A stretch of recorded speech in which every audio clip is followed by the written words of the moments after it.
Dos gardenias para ti, querido Rubén, ¿cómo estás? El director. ¿Y qué canción? ¿Cómo estás? El Diario de la Razón, ¿Cómo te está? trata la vida? A todo muy bien. La semana arrancando bien, con esa canción, ¿eh? Dos gardenias para ti. Dos gardenias. Esa canción es, Joaquín, de Isolina Carrillo, una habanera. ¿Oh, sí? Era maestra de canto en La Habana y le impartía clases. Entre sus alumnos había un alumno colombiano de raza negra que se enamora de una muchacha de la sociedad habanera de antes del 59, blanca. De los cubanos blancos. De los cubanos blancos. Y entonces, es un amor imposible en la época y todo, y entonces él le hace esa canción, Dos gardenias para ti. Por eso dice toda la historia de Sí. aunque se marchiten. Y es una canción de una mujer, fíjate, Isolina Carrillo. Mira, ahora que hablamos de los cubanos blancos en el béisbol de las grandes ligas, cuando... Ahora en la final había dos. Sí, pero solo había cubanos blancos. Ah, no, claro, sí, cubanos blancos. Eran cubanos blancos hasta el 40, porque... Sí, porque... El 47 fue el primer jugador negro. Patato Pascual, un gran pitcher cubano, porque ellos eran los senadores de Washington. Ajá. Sí, eran puro Willie Miranda, un shortstop. Y así les hablaban, decían en Estados Unidos, los cubanos blancos y cubanos negros. Sí. Por suerte eso se acabó con la Revolución Cubana. Sí, de las cosas buenas de la Revolución Cubana. El béisbol. No hay el rollo racial en Cuba, ¿eh? Bueno, esta canción de Isolina Carrillo es de antes del 59. O sea, ahora es normal que una persona de raza negra y una blanca, pues... Es como pasa en Brasil, que no hay discriminación. Ya viste el nuevo candidato brasileño, ¿no? ¿El nuevo ¿Quién es? Este sujeto que está contra los negros, contra los homosexuales. No, está a la onda, está esa epidemia, ¿no? Sí, y entonces yo siempre he dicho que en Brasil pues no hay discriminación. Pero a los morenos, al fútbol, a la playa y a la samba. Claro, tú no y a ves, la cárcel. Y a la cárcel, sí. Y a las favelas. Claro. Y tú no ves yo decía un negro, porque ahí no son afroamericanos, ¿sí? Bueno, negros, afroamericanos en el continente, pues, ¿sí? Es la raza negra, Juan. Pues sí, yo sí. Una raza negra. Sí, los brasileños de raza negra no los ves en los mandos empresariales, en los mandos políticos, en los mandos eclesiásticos. No son jueces de la Corte Suprema. No, exactamente. No, claro. Mira, son esos países multirraciales, como decían, de la igualdad, ¿no? Unos son más iguales que otros, ¿no? Otros son más desiguales que otros. Sí, fíjate que en Cuba se acabó, la revolución eliminó eso en la parte de las clases sociales, claro, medias, acabó con intermedias. las clases sociales. Claro, sí, y se juntaban, yo pasé en una escuela, ayer estábamos en una sobremesa hablando de eso, que mis amigos cubanos, no tengo casi amigos cubanos blancos de raza blanca, casi todos son de raza negra, porque era mi barrio, un barrio de clase muy humilde, y era de negros mi barrio, y en la escuela éramos la mayoría negros, porque era una escuela deportiva, y ya sabes, está la mentalidad también de que se les da mejor los deportes, ¿no? Sí. Y yo estaba ahí, pero en el poder ya no es como en Brasil, ¿eh? O sea, en el comité central del partido en Cuba, pues es blanco. Jair Bolsonaro se llama. Claro, básicamente blancos, básicamente brasileño. Hombres, sí. Básicamente hombres y básicamente blancos. Y la igualdad está para abajo, ¿no? Pero sí se logró eso, ¿eh? El único negro era el jefe de escoltas de Fidel Castro. Claro, y muy bueno, que duró muchos años. Muchísimos años. Era un hombre fornido, se notaba enseguida, ¿no? Se robaba la foto. Sí, mira que Fidel Castro era alto. Claro. Fidel Castro, 1.90. A ver, bueno, ¿y algo más local? Oye, pues sí, porque estábamos hablando de Isolina Carrillo. Sí, estamos toda la tarde, como viene además caliente de la sobremesa de ayer. Dura. Oye, Joaquín, pues los spots, ya había una tregua de los spots del INE para que fuesen usados por los partidos políticos para la ayuda a los 7 estados afectados por no solamente los sismos, también recuerda que septiembre fue un mes, fue septiembre negro nuestro para México, 3 huracanes y 2 sismos. Y entonces ya se rompió la tregua, ya los partidos políticos, ya las pautas se hicieron y hoy arrancaron. Por ejemplo, el PAN tiene 4 pautados Dos, lógicamente, los usa Anaya. Sí, claro. Como siempre. Él ya sabe que es el chico implacable y despiadado, sobre todo con los spots, ¿no? El año pasado, en la campaña electoral de las intermedias, usó más de 1 millón de spots para él solo. Y fue en alianza con el PRD y ni un candidato pudo usarlos, ¿eh? Nadie, de ningún partido. Y ahora arrancó con 2 Anaya del PAN, 2 de 4, y en uno de ellos lo usa para defenderse del diario. Tiene un litigio con el diario El Universal. Un juez acaba de darle derecho de réplica a Anaya porque resultó que la nota, según el juez, es inexacta, no falsa. Exacto. Anaya, pues en el spot, por supuesto que da a entender que ya ganó todo y que ese juicio está cerrado y que la nota era falsa. Está en su derecho, pero está usando un spot que debería ser usado para decir qué quiere hacer el PAN con el país si logra ganar la presidencia de nuevo, y él va a ser el candidato. ¿El PAN ya qué? Si el PAN él ya dijo que no va a haber proceso interno en el PAN. No, va a ser el candidato. Va a ser en el frente. Claro, y en el frente no se puede hacer. El frente es a Ricardo Anaya, lo que Morena es a López Obrador. Claro, y el frente también, no nos olvidemos, aunque parezca corifeo en todo este show, en toda esta obra, Joaquín, Barrales también, el frente es para ella también. Para la Ciudad de México, sí. Claro, hay spots, de los 7 spots pautados por el PRD, 3 son de Barrales. Hay uno que es una joya. ¿Sí? Dice que México es uno de los países más pobres del mundo. O sea, hay un asunto semántico aquí. México es un país con pobreza, con niveles de pobreza, con mucha desigualdad sobre todo. Hay lugares donde la gente tiene piso de tierra, sin embargo tiene estacionados 2 coches afuera y tiene una parabólica, siguen las parabólicas, una pantalla de plasma. Entonces yo creo que hay mucha desigualdad en ese tipo de cosas. Siempre hay una pelea entre los gobiernos y el Coneval para ver cómo miden la pobreza, porque cómo mides la pobreza de alguien que tiene piso de tierra y tiene 2 coches estacionados fuera, ¿no? Y no es un país pobre México, es un país con niveles de pobreza. Pobre es Haití, pobre es Jamaica, pobre, hay muchos países que sí son pobres. Digo, hablando como debería de hablar una política en este caso, ¿no? Y porque no es pobre, por ejemplo, hablando de coches, este año se han construido en este país 7 millones de coches hasta septiembre. En septiembre nada más fueron vendidos 116,000 coches en septiembre nada más, en el mes de septiembre. México es el tercer país, Joaquín, que más gasolina usa en el mundo. Primero Estados Unidos, segundo Canadá, tercero nosotros, con 129 millones de litros de gasolina diario. No lo regalan, ¿eh? O sea, no es un país pobre. Si hay dinero para comprar tanta gasolina diario. México lleva creciendo 15 trimestres seguidos, 1.6%, sí, poquito, pero está creciendo. Hay otros que no crecen, para nada, y cerca, no hay que irse tan lejos, y en Europa tampoco crecen. Son cuestiones que si eres político, o eres periodista, eres alguien que trabaja con este asunto, yo creo que tienes que ser lo más ponderado posible. Pero ya son campañas. Porque campaña no es una ponderación. Leíste el artículo de The Economist ayer, sí, menciona a López Obrador. Lo había leído desde ayer fue domingo. Sale los sábados, ¿verdad? Sábado, sí. Sale los sábados. Sí.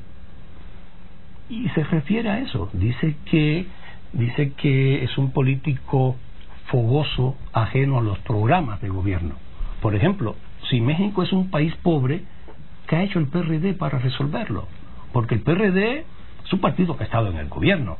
En la Ciudad de México, en el DF, está gobernando desde el año 97. Hace 20 años. Ha gobernado Oaxaca, sigue siendo pobre Oaxaca. Ha gobernado Michoacán, sigue siendo pobre Michoacán. Ha gobernado Tabasco, sigue siendo pobre Tabasco. Se me escapan, algunos se me escapa, pero gobierna en alianza en otros lugares. O sea, si vamos a eso, pero es lo que tú dices, o sea, va más a las emociones el asunto de las campañas. Y qué lástima, el libro más reciente lo he leído a retazos, la verdad, el de Hillary Clinton, que dice ¿qué pasó? Se llama ¿qué pasó? Ella dice eso, dice pues ¿qué vamos a hacer los políticos serios? Porque ya no se pueden hacer campañas serias. Yo perdí, dice, yo perdí, por eso perdí. ¿Qué pasó? ¿Qué pasó? Que perdí porque hice una campaña tradicional, hice una campaña seria, como yo pensaba o sabía o creía o había hecho a través de mi esposo o con mi esposo, había hecho yo una campaña de propuestas. Y vengo a competir con alguien que acaba de aceptar que si no hubiera sido por el Twitter no hubiera ganado. Y no es lo más profundo Twitter, ¿eh?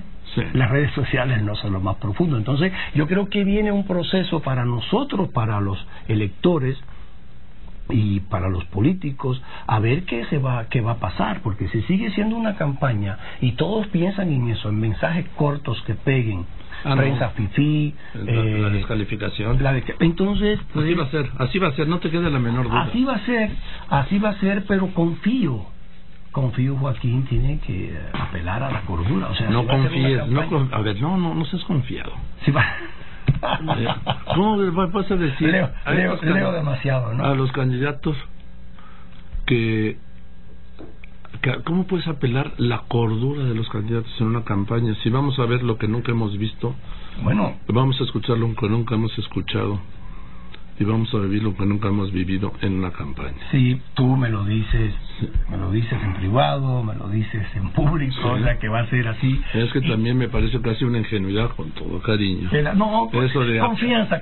Apelo a la cordura. Aspiración. Apelo a la cordura de los candidatos. Acuérdate que las telenovelas son aspiracionales, ¿no? Sí, pero aquí se va a ser terrible. Va a ser terrible porque entonces, ¿qué país nos van a vender los candidatos? Porque ya desde ahora Barrales nos está vendiendo que somos un país pobre.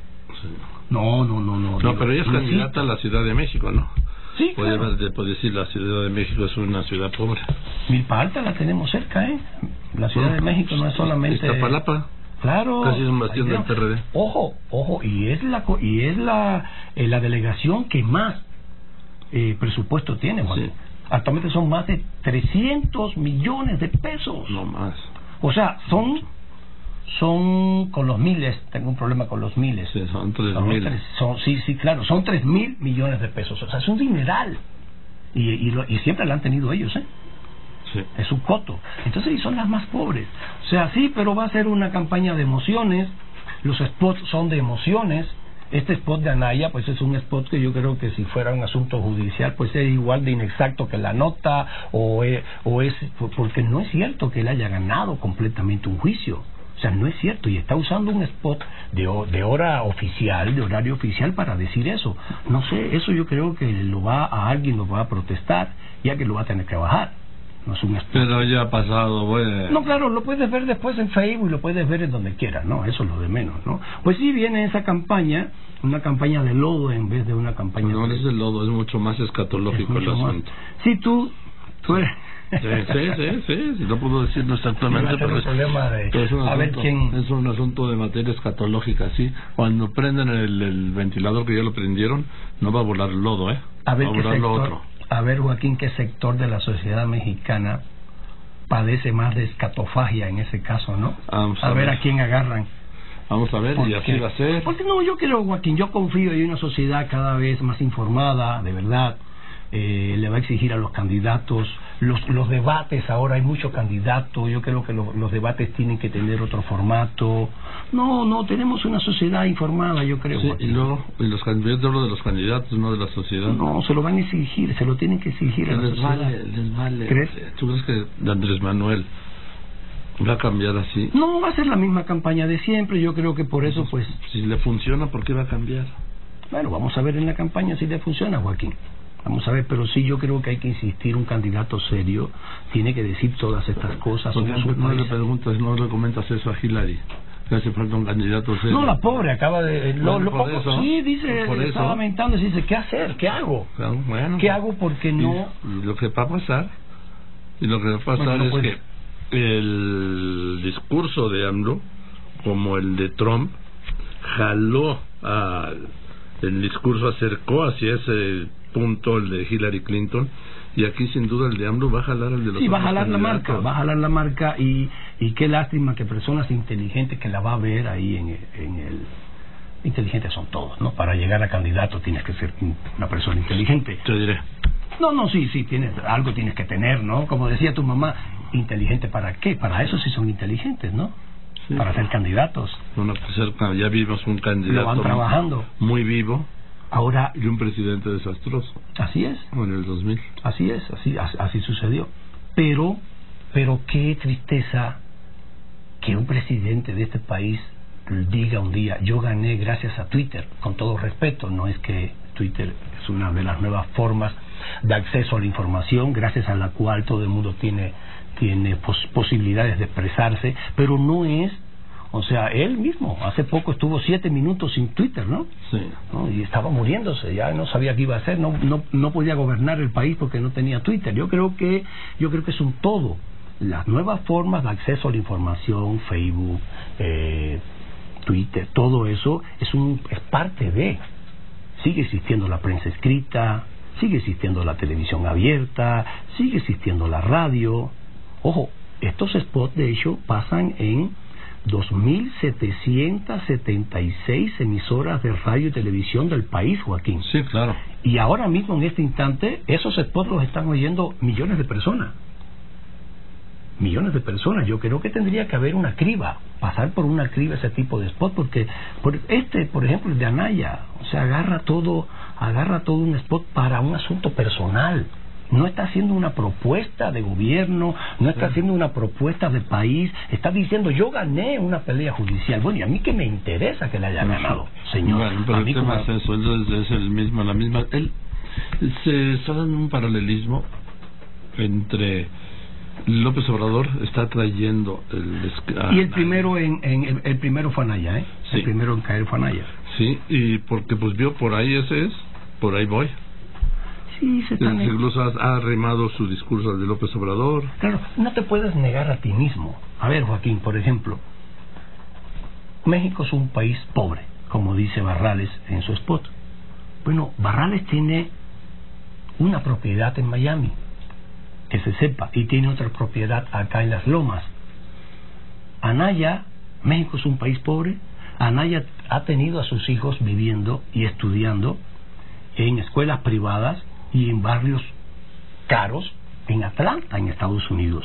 O sea, yo creo que en algún momento, aunque se apele a las emociones del electorado, Joaquín, yo creo que la cordura tiene que prevalecer en algún instante. O sea, las personas tienen que sacar esa cuenta. Yo espero que sí. Lo que pasa es que si tú lo oyes insultante repetidamente a lo largo de los días, de las semanas y de los meses, en 2.776 estaciones de radio y televisión, algo se te queda de eso. Algo se pega, y se pega lo malo, Joaquín. No, pues lo bueno no se pega. No. Contigo sí, yo por eso es contigo. El talento se pega, mira. Bueno, querido Rubén, gracias. Nos gracias vemos el lunes. Muy bien, Rubén Cortés, director del diario La Razón.